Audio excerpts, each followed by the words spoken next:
Well, let's go to the final story. The Chronicle has this one. It says here, I'll appoint only 40 ministers. This is coming from Alan Tremontaine. And it's getting interesting because we started with, I think it was John Dramani Mahama, who first of all said that he was going to have 60 ministers. And then Dr. Baumia said 50 ministers. And now we have Alan Tremontaine saying 40 ministers. We're looking at a downward trend. We don't know what Nana Kwame Bediakon will come and say, and then the others. But let me just quickly read this story here. It's a short one. Alan Tremontaine, independent presidential candidate in the 2024 election, has stated that he will appoint a maximum of 40 ministers should he be given the nod to manage the affairs of the Ghanaian economy. Now, Mr. Tremontaine disclosed this in an interview with Angel FM's Kwame Tanko in Kumasi last week, Friday. The interview was part of his media tour of the Ashanti region after he successfully organized a national economic summit, in which he discussed how to ensure economic progress beyond 2025. Now, so yes, let's just get right into it. Summers, what do you think? Summers, before you come in, what is the meaning of Kumasi Nyonko? Kumasi what? Kumasi Nyonko. Nyonko. Yeah. As in a friend from Kumasi. Yeah. I think that's what it is. No, there's a certain expression that says Kumasi Nyonko or a Kumasi Nyonko. No, never heard. Yeah, yeah, I think that's what it is. A friend from Kumasi. A friend from Kumasi. Yeah. Okay. Yeah. As in contemporaries from Yeah, Kumasi. more like Kumasi Nyonko can be trusted or something. Oh, really? In that context? Yeah, I think no, so. I'm not sure if I know Anyway. that. So, Summers, Yep. your thoughts on this one, where everybody is looking at why is it that now this has become almost like a necessity in a manifesto type of speaking, whereas we've gone all the way up to 100 and something ministers even in the current administration, but now everybody's looking at a downward trend. Is it even possible? Well, it's possible. I mean, it's possible because, you see, you can only appoint ministers to run ministries. And we can reconfigure the number of ministries to bring the number down and then appoint the ministers. So, I mean, if somebody says that I'll work with 10 ministers, it all depends on how they'll reconfigure all the ministries. I mean, a number of the ministries that's they are standalone ministries can actually be integrated into other ministries. Some also can be downgraded into departments or other agencies. And so I'm not so drawn into the number game. I mean, the truth is that what we see today is an excessive number, and some of the ministries that stand on their own today are completely irrelevant as ministries and could well perform under some of the bigger ministries. Again, I like for this to be a central theme of our election campaign, because that brings it to the fore as a critical issue, that you don't just come and then increase appointments in the numbers, to suit your party's needs, because like, oh, this person did so for the party, so let's give him appointment. And we have seen, right in our very own eyes, we have witnessed redundant ministries. Ministries that are only there by name, but in terms of its functionality, you don't see it beyond just naming it. And so it's possible to bring it down. I mean, if somebody says you even have 30 ministers, I won't doubt that, except that you are not going to have deputy ministers, or you are not going to have deputy regional ministers. Really, why do you need a deputy regional minister? You know, yeah. What's the function? What's of the function of the deputy regional minister, except that you are just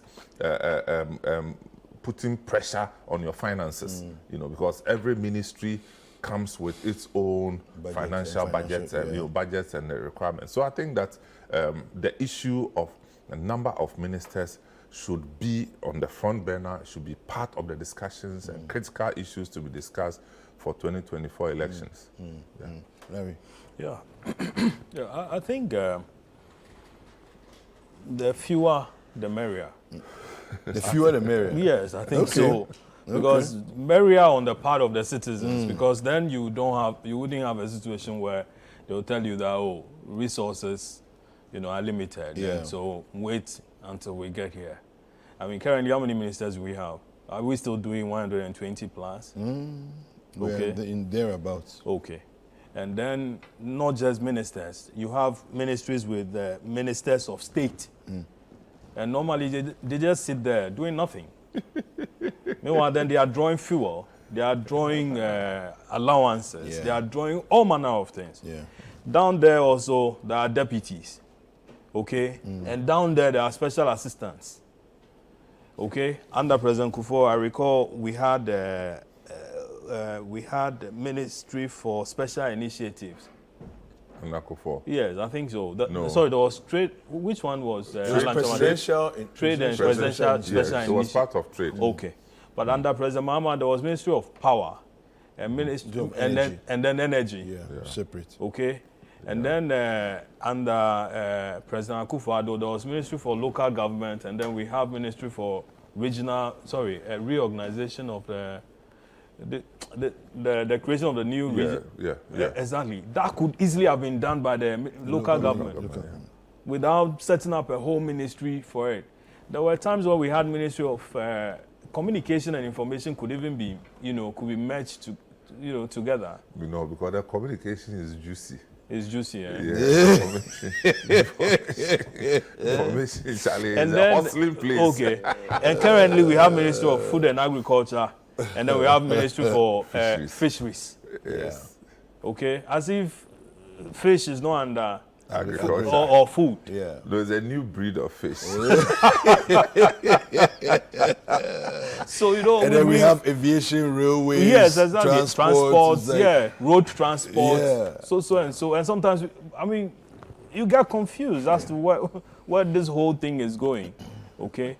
But there's something that I observed. The reason why I was asking about Kumasi Nyonkwo was where a lot of Alan's, programs are held in Kumasi.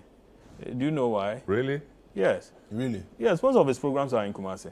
Oh, I see. You I mean hadn't noticed the economic summit? Yes, it was in Kempinski? Kumasi. I thought they held it here. No, it says it was in Kumasi. No, most it was of in his Accra. programs are in Kumasi. It was in Accra. I think it was in No, the economic Kempinski. summit, it said it was in Kumasi. It said, National Economic Summit. So it was in Kumasi, but this was after the summit. So I don't know whether the tour was in the tour was in the tour was definitely in Ashanti region. Okay. But I don't know whether it was after the summit maybe held elsewhere. Okay. Or the summit was still held in Ashanti region. Okay. I'm not sure. It The doesn't summit really was say. held at Kempinski. That's what I know. Oh, okay. Yeah. Okay. So But I a think lot of his after programs are after in the Kumasi. tour, after the summit, then he went on a tour around the country. Okay. Yeah. Okay. Anyway, Well, gentlemen, thank you very much. But you're making a point about the Kumasi thing. I'm not sure I got. Kumasi Nyonkwo. Is it Nyom Kro or No, I don't know what it. But it's just asking Kumasi friend or a friend from Kumasi or something. And who uses that? Some friends of mine. So we were Kumasi Nyonkwo. Oh, okay. Yeah. Don't So mind. he's part of us. He's part of us, but you can't trust him that much. Oh.